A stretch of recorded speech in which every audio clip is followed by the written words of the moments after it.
Olympic के लिए आपने अभी कहाँ कहाँ तैयारियां की हैं? मैंने ओलंपिक की तैयारी यहाँ अपने छोटू राम स्टेडियम में की है, मनदीप सर के पास। सर, रितिका का आपने गेम स्विच करवाया। बचपन में ये कोई और खेल खेलती थी, तो गेम स्विच करवाने के पीछे आपकी क्या वजह रही है? अगर गेम ही करना तो इंडिविजुअल करके अपने आगे बढ़ो, उसमें फर्क है जी। एक ऐसा समय भी आया था जब लगातार हार मिल रही थी, दो घोड़ेंगे तो एक तो गिरेगा। तो आपका शुरुआत से लेकर अब तक उनके साथ जाने का अनुभव कैसा रहा है? जैसे जैसे प्रतियोगिता में जाती गई तो कभी जीती तो खुशी होती, हारी तो होती आपकी बार और अच्छा करेगी। 76 किलोग्राम भार वर्ग में आपने कीर्तिमान स्थापित किया। भारत में इससे पहले कोई महिला इस कैटेगरी में नहीं खेली। लेकिन मैंने ये साबित किया कि बड़े वेट वाले भी क्वालिफाई कर सकते हैं, ओलंपिक तक जा सकते हैं और ओलंपिक में मेडल भी ला सकते हैं। इसको जो सबसे ज्यादा पसंद है बेसन की बर्फी, और वही ये ज्यादातर वही बनवाती। ऐसा आपका कौन सा मूवमेंट रहा है जिसको आपने लाइवली बनाया हो कि हाँ वो आपका अब तक का बेस्ट मूवमेंट रहा हो? ये मेरा क्वालिफाई का।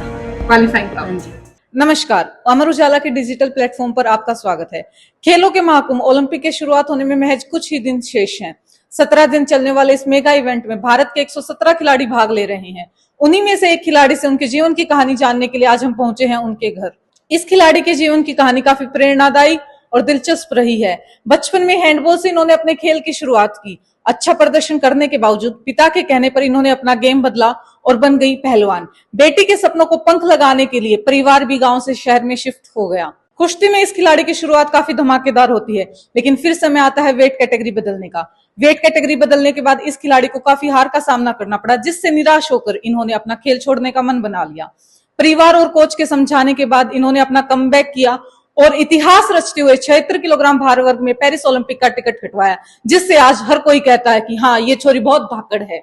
जी हाँ, आज हम बात कर रहे हैं पहलवान रितिका हुड्डा की, जो 76 किलोग्राम भार वर्ग में भारत की तरफ से जाने वाली पहली महिला पहलवान बन गई हैं। आज हम उनसे जानेंगे उनकी पेरिस ओलंपिक की तैयारियां कैसी हैं और अब तक का उनका कुश्ती का सफर कैसा रहा है। मैं श्वेता सिंह, मेरे साथ मौजूद हैं रितिका हुड्डा, उनके पिता जगबीर हुड्डा जी और माता नीलम हुड्डा जी।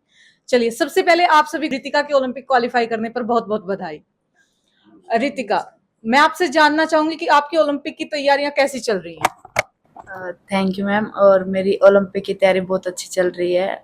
बस मैं अपना बेस्ट दे के आऊँ और मेडल के साथ वापस आऊँ, यही चाहती हूँ। ओलंपिक के लिए आपने अभी कहाँ कहाँ तैयारियां की हैं कि जहाँ स्पेशली आप गए हो कि वहां का एटमॉस्फेयर आपके फेवरेबल रहा हो, आगे पेरिस में आप जहाँ जाओगे वैसा आपको माहौल मिला हो?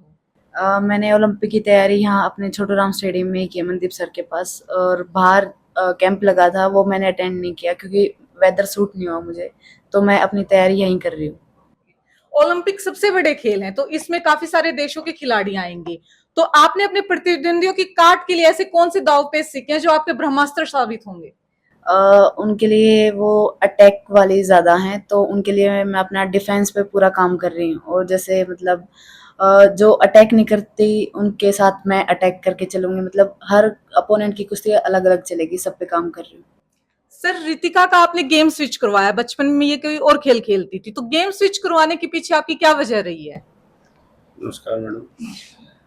ऐसा है जी, वो था इंडिविजुअल गेम में कुश्ती होती है और एक टीम वर्क होता है, जिसमें हैंडबॉल में थी गुड़िया। तो हैंडबॉल में तो 10-11 प्लेयर होते हैं। अगर गेम ही करना तो इंडिविजुअल करके अपने आगे बढ़ो, उसमें फर्क है जी। तो इसलिए इसको कुश्ती में डाला फिर हमने। एक ऐसा समय भी आया था जब लगातार हार मिल रही थी, निराश होकर इन्होंने खेल छोड़ने का मन बना लिया।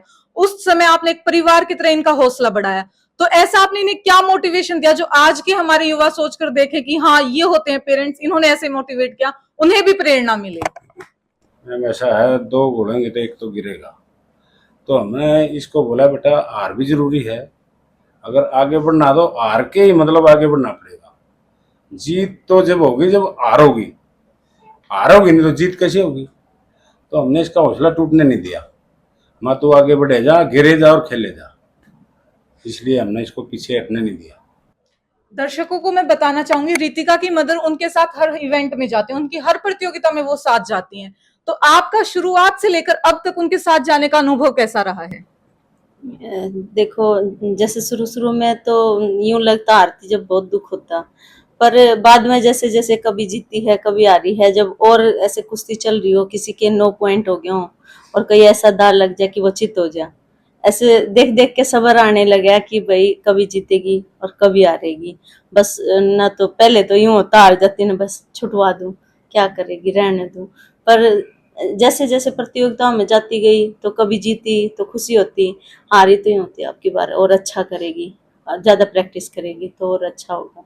कोई नहीं, फिर अब थोड़ा सा ये होने लगा, लेकिन अब भगवान से प्रार्थना करती हूँ, अब भगवान ने उधर तक पहुंचाया है तो अच्छा हो। रितिका, आपने 76 किलोग्राम वेट कैटेगरी में खेलने के लिए अपना वजन बढ़ाया, तो इस दौरान आपका डाइट प्लान क्या रहा है? मेरा डाइट प्लान मतलब 72 में थी तब कुछ और था, अब 76 में आई तब कुछ और है, क्योंकि 76 में स्ट्रेंथ भी ज़्यादा चाहिए, पावर भी और स्टेमिना भी अच्छा, तो मतलब बहुत सारी चेंजमेंट आई हैं इसमें। 76 किलोग्राम भार वर्ग में आपने कीर्तिमान स्थापित किया। भारत में इससे पहले कोई महिला इस कैटेगरी में नहीं खेली है, तो ये कीर्तिमान स्थापित करने पर आपको कैसा महसूस हुआ? मुझे बहुत खुशी है, क्योंकि इसमें मतलब सब कहते थे कि छोटे वजन में क्वालिफाई हो सकता है, लेकिन मैंने ये साबित किया कि बड़े वेट वाले भी इस क्वालिफाई कर सकते हैं, ओलंपिक तक जा सकते हैं और ओलंपिक में मेडल भी ला सकते हैं।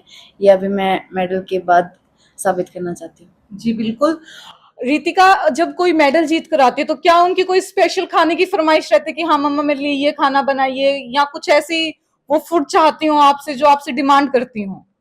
इसको जो सबसे ज्यादा पसंद है बेसन की बर्फी, और वही ये ज्यादातर वही बनवाती है, खाती भी वही है मीठे में ज्यादा। रितिका, आपने इतनी सारी चैंपियनशिप जीती हैं, एक दो हारी भी हैं, तो ऐसा आपका कौन सा मूवमेंट रहा है जिसको आपने लाइवली बनाया हो कि हाँ वो आपका अब तक का बेस्ट मूवमेंट रहा हो?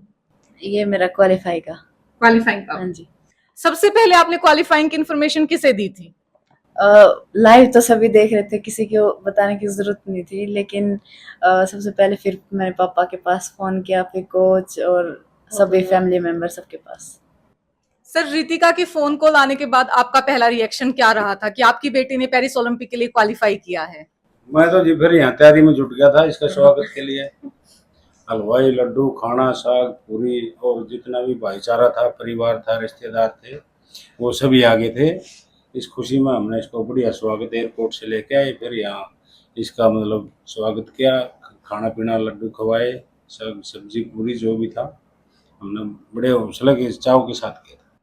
रितिका, आपको बचपन से ही खेल का शौक रहा है, क्या आपने कभी सोचा था कि आप पेरिस ओलंपिक में जाएंगी, भारत का प्रतिनिधित्व करेंगे, एक नया कीर्तिमान स्थापित करेंगी? नहीं, ये तो नहीं सोचा था, लेकिन जैसे जैसे मैं कुश्ती में आगे बढ़ती गई तो मेरा ड्रीम बनता गया कि अब तो ओलंपिक तक जाना है, वहाँ से मेडल लाना है। पहले तो यूँ था कि इंटरनेशनल बनना है, इंटरनेशनल मेडल चाहिए, लेकिन कंपटीशन जैसे हार रही जीतती तो ड्रीम बनता गया अपने आप। आपकी फेवरेट खिलाड़ी कौन है जिनसे आपको प्रेरणा मिलती है? मेरी यूएसए की है, 68 किलो की है, वो मतलब 8 टाइम वर्ल्ड चैंपियन है, अमित एलर है। कोई ऐसा खिलाड़ी जिसके संघर्ष को आपने प्रेरित किया हो, आप उससे प्रेरित हुए कि हाँ इस खिलाड़ी ने इतना अच्छा बेहतरीन किया है, यहाँ से उठकर उस स्तर पर पहुंचा है, ऐसा कुछ आपने ऑब्जर्व किया हो अब तक? मैं पहले जैसे किसी को रेसलिंग में इतना जानती नहीं थी, पर अब 8 साल हो गए तो पुराने पहलवानों की सुनती, जैसे सुशील कुमार है और जैसे योगेश्वर दत्त भैया हैं, तो इनकी मतलब सक्सेस को देखती हूँ तो इन्होंने बहुत स्ट्रगल किया है। साक्षी मलिक दीदी हैं, इन सब ने बहुत स्ट्रगल किया है, तो उनसे ही प्रेरणा मिलती है। साक्षी मलिक ने हाल ही में गेम छोड़ने का प्लान किया, उन्होंने अनाउंसमेंट की, उस पर आपको कैसा लगा कि आप उनसे प्रेरित होती हैं, तो जब कोई जिससे आप प्रेरणा ले रहे हो वो खिलाड़ी गेम छोड़ने का डिसीजन लेता है तो आपने कैसा महसूस किया उस चीज को? तब यूं ही महसूस किया कि अभी गिव अप नहीं करना था। सर, आपने क्या कभी खेल खेला है, आपका खेल का रिकॉर्ड रहा हो कि आपने सोचा हो कि हाँ मेरी बेटी को, मैं खुद खेला हूं तो मैं मेरी बेटी को खेल में आगे बढ़ाऊंगा? मैं आर्मी में खेलता था, कबड्डी, फुटबॉल, हॉकी। हाँ, मैं यहाँ सिविल में तो कभी खेला नहीं। तो पढ़ते समय जाट कॉलेज में पढ़ते थे जब हॉकी खेलते थे, फिर आर्मी में होने के बाद वहाँ फुटबॉल भी और कबड्डी भी, ये 3 गेम खेलता था। आप हमारे देश की जो युवा लड़कियां हैं उनकी माताओं को क्या मैसेज देना चाहेंगे? आपने अपनी बेटी को एक पूर्णतः सपोर्ट किया है, हर जगह आप उनके साथ गई हैं, एक पिलर की तरह उनके साथ खड़ी रही हैं, तो जो हमारी बाकी माएं हैं उनको आप क्या संदेश देना चाहेंगी? बस यही, अपने बच्चे के साथ रहें और वहां जाके ये देखें कौन बच्चा कैसे कर रहा है, अपना बच्चा दाव पेच थोड़े बहुत माँ को भी आने चाहिए, ताकि घर पे आके वो बोलते हैं ना ट्यूशन, कोच जो वहाँ पे सिखाता वो ठीक है, फिर घर पे आकर थोड़ा बहुत मान ली जो देखते हैं भाई कहाँ पे गलती करी, चलो उधर कोच बहुत अच्छे से बताते हैं, लेकिन खुद भी अगर थोड़ा सा सीखे ना तो घर पे आने के बाद अगर बच्चे को हम दोबारा बताएंगे ना वो चीज़ और भी ज़्यादा अच्छे से होगी। प्रतिका दिन उधर गलती करी थी तो वहाँ पे वो कर देती तो ज़्यादा अच्छा रहता। ये मतलब कोई भी माँ हो तो उधर बैठ के देखे और फिर घर पे आके उस बारे में बात कर अपनी बेटी से, ऐसे करना था वो नहीं करना था, तो उसमें ज़्यादा अच्छा है क्योंकि उसका दिमाग फिर आके उसी चीज़ को दोहराएगा और वो अगले दिन जाके उसको सही करेगी, तो अच्छी बात है। और मैं हमेशा यही करती हूँ और औरों को भी यही बोलती हूँ कि जाकर उधर अच्छे से देखे और अपने बच्चे का खाने पीने का और ये पूरा ध्यान रखे, बस यही बोलना चाहूँगी। रितिका, ओलंपिक में बेहतरीन से बेहतरीन खिलाड़ी आने वाले हैं, तो आप किस खिलाड़ी को अपना प्रतिद्वंदी सबसे ज्यादा चुनौतीपूर्ण मान रही हैं? मेरी जो मतलब वर्ल्ड में फर्स्ट सेकंड थर्ड है वो मेरी जापान की हैं, तुर्की और एक किर्गिस्तान। ये world rank first second third ऐसे हैं, तो इनके साथ बाउट मेरी अच्छी चलेगी। मैं ये नहीं कहती कि वो ज़्यादा मतलब एक तरफा है, लेकिन अच्छी बाउट चलेगी उनके साथ। एक खिलाड़ी के लिए उसकी प्रैक्टिस सबसे ज्यादा महत्वपूर्ण होती है, तो ऐसा प्रैक्टिस के अलावा क्या लक फैक्टर है जो आप मानती हैं कि आपके लिए लकी होती है वो चीज? मेरी प्रैक्टिस में मैं सबसे ज़्यादा लकी मानती हूँ मतलब मेरी स्पायरिंग। अगर मेरी स्पायरिंग बहुत ज़्यादा हो रखी है, अच्छी मतलब मेरा स्टेमिना की ज़्यादा हो रखी है, तो मैं बाउट भी अच्छी लड़ूंगी। हमारे देश की युवा लड़कियों के लिए आप एक नई प्रेरणा स्रोत बन रही हैं, तो हमें ऐसे में आप हमारे देश के युवाओं को क्या संदेश देना चाहेंगी? मैं सिर्फ यही कहना चाहूँगी, अपना टैलेंट दिखाओ और मतलब कभी गिव अप मत करो। हारोगे जीतोगे मतलब पढ़ाई में भी, कहीं भी, कोई भी मतलब इवेंट हो, अपना टैलेंट दिखाओ। ये मत सोचो कि हमने यहाँ पे अपना लॉस पॉइंट कर दिया, मतलब हम हार गए, पीछे हट जाए। पीछे नहीं हटना बस। रितिका, ओलंपिक में स्वर्ण पदक जीतने के लिए हमारी बेस्ट विशेष आपके साथ हैं। आप सबका बहुत बहुत धन्यवाद। मैं श्वेता सिंह, मेरे साथ मौजूद है मेरे सहयोगी रोहित डागर, भूपेंद्र सिंह। धन्यवाद। अगर आप ये वीडियो YouTube पर देख रहे हैं तो हमारे चैनल को सब्सक्राइब करें और बेल आइकन को दबाना ना भूलें। अगर आप Facebook पर ये वीडियो देख रहे हैं तो हमारे पेज को लाइक करें।